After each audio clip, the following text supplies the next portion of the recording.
So it looks like Arsenal have finally woken up in the transfer window. Compared to other clubs, they've been very quiet, but quite a few news stories are coming in. Norgaard, the bid. I'm going to talk about Norgaard if I think it will be a good deal. They've actually got a here we go for Kepa coming in. They've actually signed someone. Zubimendi is now done. We'll talk about Norgaard, but there's a lot of talk about Gyokeres, some about Sesko, some about Rodrygo. Right now, Arsenal have made a bid. There's talk of a £64 million move for Gyokeres, bid going in.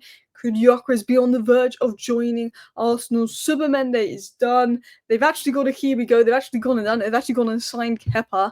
They're starting to do business. They're starting to do movement, and they need to. You look at Liverpool signing Wirtz, Frimpong, Kirkers, working on Gay, looking at Isak. You look at City, Reinders, Cherky, Aït-Nouri. Arsenal need to get a move on, and it looks like they have, but is it underwhelming what Arsenal are doing? Is the business that Arsenal are doing underwhelming? Is Norgaard underwhelming when you're linked to Agome? Is it a good deal? Is it a bad deal? Well, I'm going to talk about Norgaard, then I'm going to talk about Kepa, and then I'm going to talk about Gyokeres, and then I'm going to talk about Rodrygo, and I'm going to talk about all the latest Arsenal news, give you the latest Arsenal news, and let you know my thoughts. Now, I don't really do too many news videos, so I thought on more Alice, I wanted to do more like transfer news type videos and transfer news updates, because on Aquila Football, I only sort of do a video when a deal is officially done, or like if it's like a looking at teams' plans and breaking it down. I don't really do too many news reports. So if you like news reports and you want to see more news reports on this channel, let me know.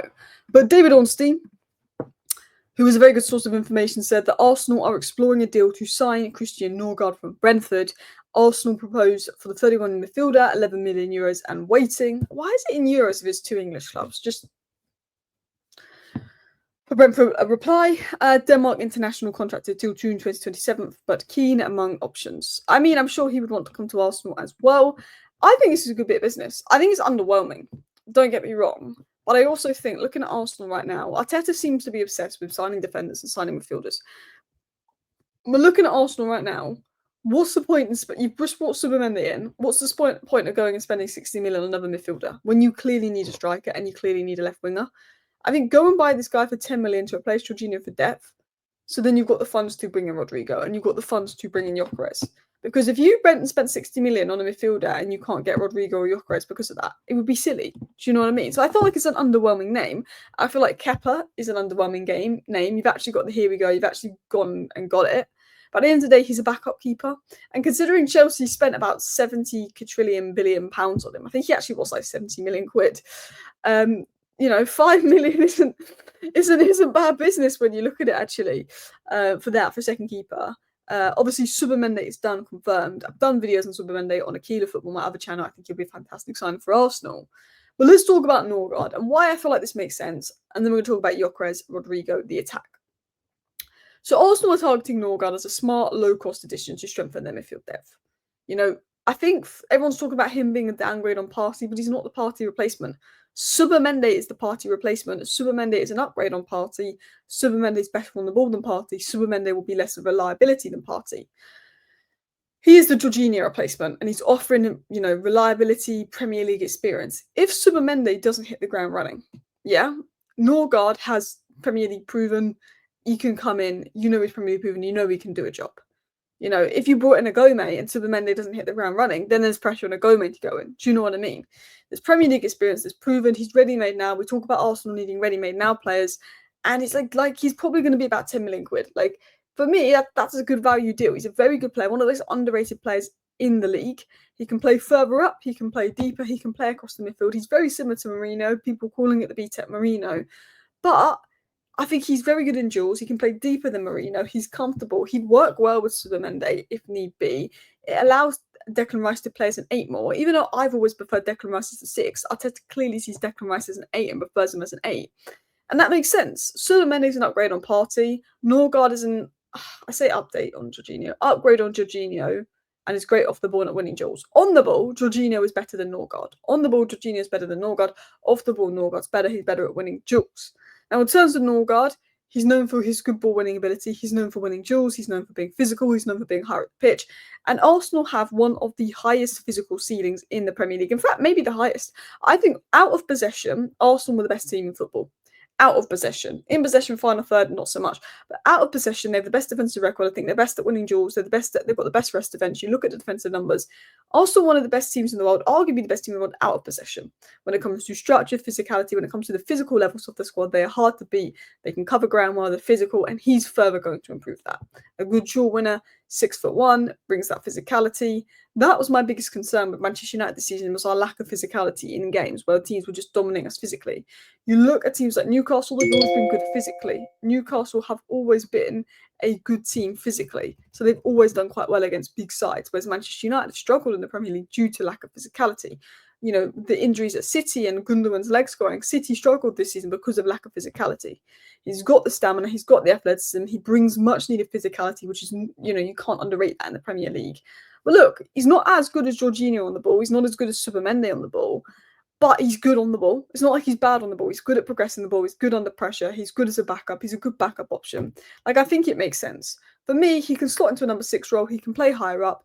He can provide cover. This is a depth signing. This is a cover signing.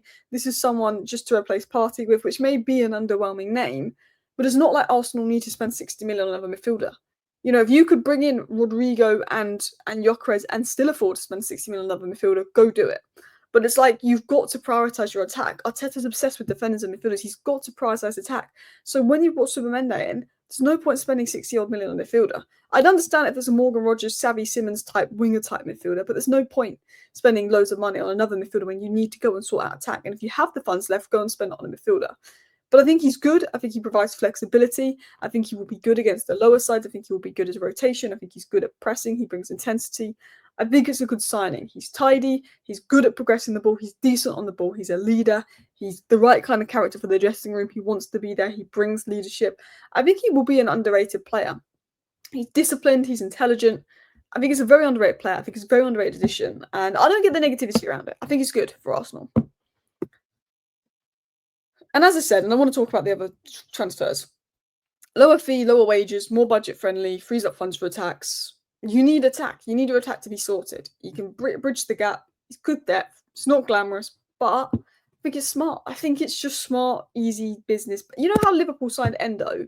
And Endo was really good in that Klopp's last season. He was really good. He was phenomenal. He came in on the cheap. Yeah, because Liverpool couldn't get who they wanted. They couldn't get Casado. They couldn't get Bellingham. They couldn't get whoever they wanted. He's that kind of player. So let's talk about Victor Gyokeres, because according to Romano, Victor Gyokeres has informed Sporting about his decision to leave. He's not expected to return to training due to his gentleman's agreement with the club being broken. It's now time for Arsenal to sign a striker. It is. They need to go and sign a striker. It's ridiculous. I mean, as a Man United fan, I hope you get Sesko, but you could be getting Gyokeres. There's the feeling that Arsenal are leaning towards Sesko, but Andrea Berta's working on both deals, seeing what it will cost financially, seeing what the package is, and waiting. There's a feeling that they lean towards Sesko, but now there's talk of them making a 64 million Gyokeres bid. Now, Gyokeres will not go back to Sporting. Gyokeres will leave Sporting. Doesn't mean he's going to Arsenal, but his exit is basically confirmed. Now, what we know is Arsenal working on both. This is how Andrea Berta works. Both players, Sesko and Gyokeres, and it's dragging on. Both Sesko and Gyokeres are like, I want to go to Arsenal. They've agreed basically terms. There's verbal agreements there. They've both said they want to go to Arsenal. They're waiting for Arsenal. I think Gyokeres wants it more than Sesko. Like, Gyokeres is proper begging it, like trying to get his value down. Sesko is just calm. I almost feel like Sesko's more secure, though. I almost feel like Sesko's more secure than Gyokeres. Like, Gyokeres is more desperate to get out of Sporting. He's effed his relationship now. It would look like a mug if he stays. But it's just a bit of a Berta game. I think he's trying to drive the price down of one of them by using the other. I think it's a game. Watkins is there if they both fail. But I think Gyokeres would be the smarter move. I think, you know, long-term Sesko's better. But if you're looking at going from second to first because you really like second place and ready-made now an impact, Gyokeres is that guy. Look, he's in the Portuguese league. Look, he's not going to get the space he gets in the Portuguese league. Look, he's scored a lot of penalties. But I think he's a very good player. You know, you don't get 100 goals across 2 seasons if you're crap. You know, people compare him to Darwin Núñez, but he got about 40 more goals across 2 seasons than Darwin Núñez. Arsenal are planning to submit an opening bid for Gyokeres in the coming days, possibly worth in the region of 75 to 80 million euros. Gyokeres has been clear that he wants to join Arsenal, and there's been positive talks between clubs and his agents. So we're talking about a 64 million deal for Gyokeres potentially incoming, which would be very good. Now, Court Offside is always mixed for information because some people who write for Court Offside are very reliable, and some people who write for Court Offside aren't the most reliable. But they are suggesting potential 64 million Gyokeres bid coming in. And a 64 million deal for Gyokeres, I think, would get it done, considering how much Gyokeres is pushing for the move. There's also updates from Romano about Arsenal loving Rodrygo. They consider him a fantastic player. He's the dream transfer signing for them. You know, Nico Williams is set to go to Barcelona. Yeah, like Rodrygo is definitely one to watch. That apparently can cost 77 million. Madrid are open to selling him. So if Gyokeres is 64 million, Rodrygo 77 million, Norgaard, you know, it makes sense not to go big on a midfielder. So yeah, let me know your thoughts down below, Arsenal fans. Thank you for watching. Bye.